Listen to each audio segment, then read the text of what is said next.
So we've already gone over how you can create the poly art on a figure like this. However, another method you can do is if you know that your poly art is going to be relatively the same on either side or symmetrical. In this case, because my toucan was facing one direction, I couldn't do this technique on it. But in this case, I'm going to be using a portrait and showing you how you can kind of sort of split the work for yourself. Okay, so the first thing we're going to do is just like before, I have my base layer, and as the poly art technically is a destructive process, you always want to make sure you right click and duplicate your layer right there. Okay, and before, I'm going to use my polygonal lasso tool and just sort of cut out my figure. So again, I'm just clicking each time I want it to change.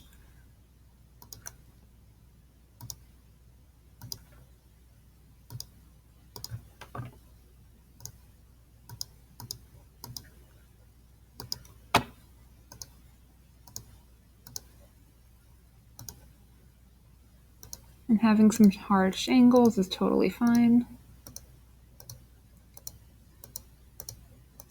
Again, I'm just sort of cutting her out right now, so that way I don't have the background behind her.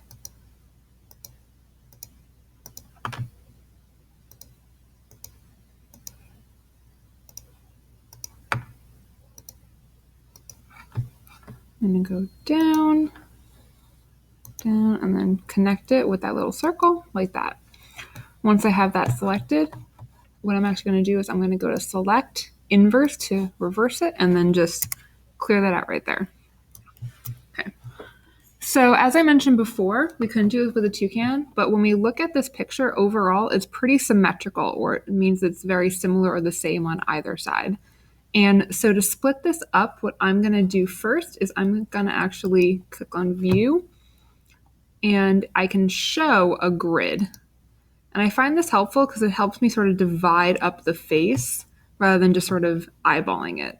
So when I look at it, it looks like for the most part, the middle of the face is actually right in between these two lines right there. So using my rectangular marquee tool, I'm going to click and drag down. So if I notice I did sort of miss that middle mark right there, what I'm going to do is, again, I'm just going to try to line it up, click and drag down like that. And then if I want to as well, then maybe I'm actually just going to go back one more time, take away just a little smidge, a little tiny bit. Okay, that's a bit better. Okay.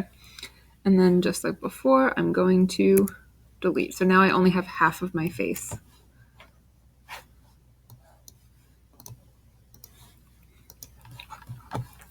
So now that I have that done and out of the way, now I can actually begin doing my polygonal lasso tool. So just right now, actually, what I'm going to do is I am going to get rid of that grid because it is a little distracting for me right there. And now, of course, go to polygonal lasso tool, and I'm just going to start from up here and kind of work my way down. So zooming in, make sure I get everything. And just like before, I'm going to click, drag like this. And to get that average filter, if you haven't done already, you're going to get the filter, blur, average. And you can see already it's changed the colors. The next step, I'm going to click, drag, go down here like that.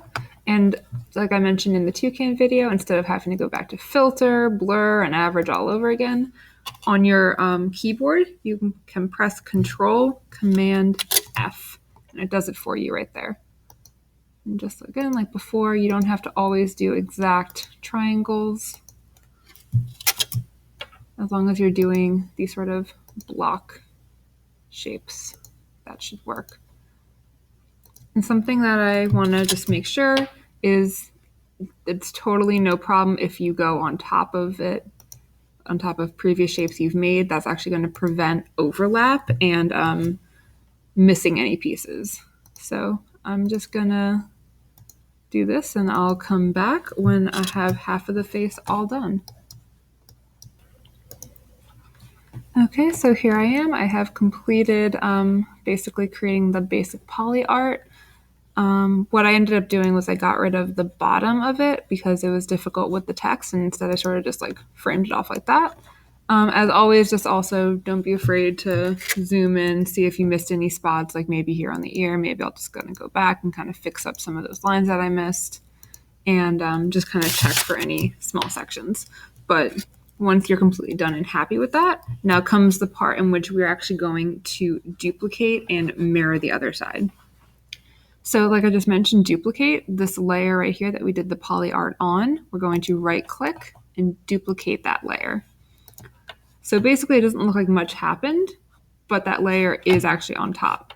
To mirror it, what we're going to do is in edit, transform. I'm actually going to flip horizontal like that.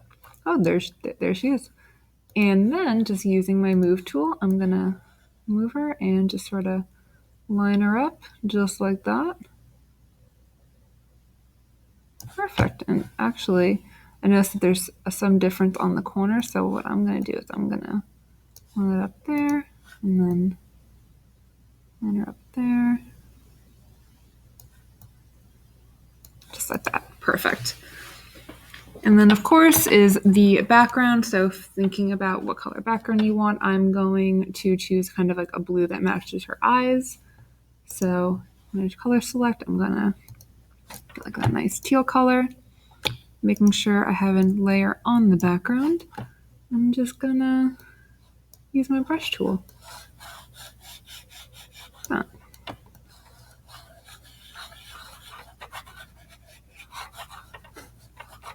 And that is how you can make a simple mirror poly tool. Definitely there are some things that I could improve on, especially on top of the head. If you notice, there are some pieces that are white despite me. Uh-oh. That's what happens when you don't pay attention. Despite me coloring underneath it, those are some spots that maybe I missed on the top poly. So I can always go back and rework that and then just, again, duplicate the layer. So maybe I'll just go back in right here. Plus, I'm going to check for, oh my gosh. Okay. I'm going to go back to my polygonal lasso tool and then check for those edges and then just make sure it's nice and clean. Just like that.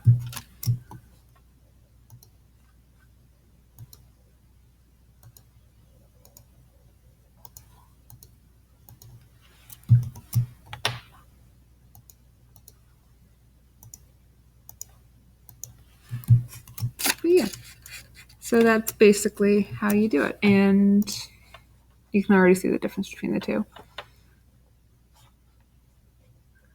So again, this is just one method that you can do if you have a symmetrical image as well. Unlike this one, this was just a basic, you do the whole thing. If you have an image, you can do split in half and then mirror each other.